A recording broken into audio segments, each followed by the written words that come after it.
کوئی دیتا ہے تو بھی مزہ آتا ہے، اس میں کوئی مارتا ہے تو ہی مزہ آتا ہے، اس میں کوئی معطوف کرتا ہے تو بھی مزہ آتا ہے، اس میں مزے ہی مزے ہیں۔ عشق کر کے تو دیکھو۔ بات کہتا ہوں واللہ جس دن عشق میں ستائے جاؤ گے محبوب بے حجاب نظر آئے، محبوب کبھی خواب میں آئے گا کبھی بے حجاب آئے گا، بات پھر دور نکلتی ہے۔ آپ نے ایک نام سنا ہے سید کفایت اللہ کافی مراد آبادی کا، شہید ملت کا؟ وہ آزادی کے بہت بڑے ہیرو تھے۔ جب ان کو مراد آباد کی جیل میں رکھا گیا کافی مراد آبادی کو، تو ان لوگوں نے کہا کہ کافی نے جو ہے وہ انگریزوں کے خلاف بات کی، اس کو پھانسی دیں گے۔ کافی نے کہا ٹھیک ہے دے دو دے دو۔ اچھا آپ کہیں گے یہ موت کو اتنا ایسا ہلکا کیوں سمجھتے ہیں؟ ہلکا نہیں سمجھتے، محبوب سمجھتے۔ موت مانگتے نہیں اور آتی ہے تو دور نہیں بھاگتے۔ کیوں؟ اگر عاشق ہو جاؤ نا، عاشق کو مدینے جانے میں اتنی خوشی نہیں ہوتی جتنا مر جانے میں خوشی ہوتی ہے۔ کیوں؟ مدینے جاؤ تو گنبد نظر آتا ہے، مر جاؤ تو گنبد والا۔ اللہ اللہ اللہ اللہ، مر جاؤ۔ نعرہ تکبیر، نعرہ رسالت، حضرت علامہ سیف اللہ علیمی صاحب قبلہ، پیغام حق کانفرنس۔ اس لیے حضور اکرم صلی اللہ علیہ وآلہ وسلم سے عشق کرو، اس کا مزہ کچھ اور۔ تو سید کفایت اللہ کافی مراد آبادی رحمت اللہ تعالی علیہ، اللہ اکبر، جب پھانسی کے پھندے پہ چڑھائے جا رہے تھے تو ان سے پوچھا کہ دنیا کا دستور ہے، دستور دنیا ہے جب کوئی مرنے لگتا ہے تو اس کی آخری خواہش پوچھتے ہیں۔ توجہ ہے، دھیان ہے، آخری اے کافی تمہاری آخری خواہش کیا ہے؟ کافی کہتے ہیں پوری زندگی نعت پڑھتا رہا، نعت لکھتا رہا، سوچتا ہوں دنیا سے جاتے جاتے ایک نعت کا اور اضافہ کر جاؤں۔ حالانکہ شاعر لوگ علماء موجود ہیں، علماء بھی ہیں، شعراء بھی ہیں، اگر بچہ بھی رو رہا ہو تو اس وقت بھی دماغ سے مضامین نکل جاتے ہیں۔ اچھا کلام نہیں لکھ پاتا آدمی جو ہے وہ ہول اپاڑ کے اندر اور ہنگامے کے اندر، لیکن عاشقوں کو تو پھر جلوتوں میں خلوت نصیب ہوتی ہے نا۔ ہاں، ان کا جسم جلوتوں میں ہوتا ہے، دل یار سے لگا ہوا ہوتا ہے۔ تو کافی نے کہا تھا ایک نعت لکھنے دو، میں نعت لکھنا چاہتا ہوں۔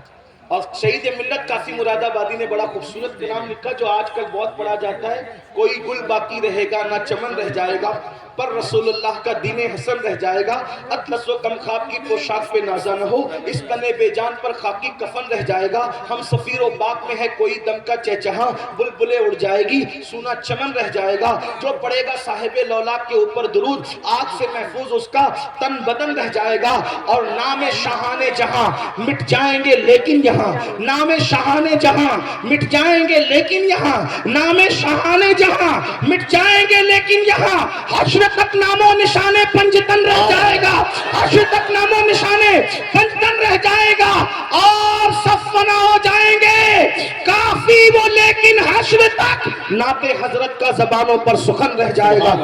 ان انگریز ظالموں نے جب یہ سنا تو سننے کے بعد کہا اس کو اتنا آسانی سے نہیں ماریں گے، اتنا آسانی سے نہیں ماریں، اس کو بہت اذیت دے کے ماریں گے۔ اس دور میں استریاں ہوتی تھی، کوئلے کی استریاں، اس میں کوئلے ڈالے اور استریوں کو تپایا اور تپا کر کافی کے بدن پہ پھرایا، وہ گرم گرم استریاں۔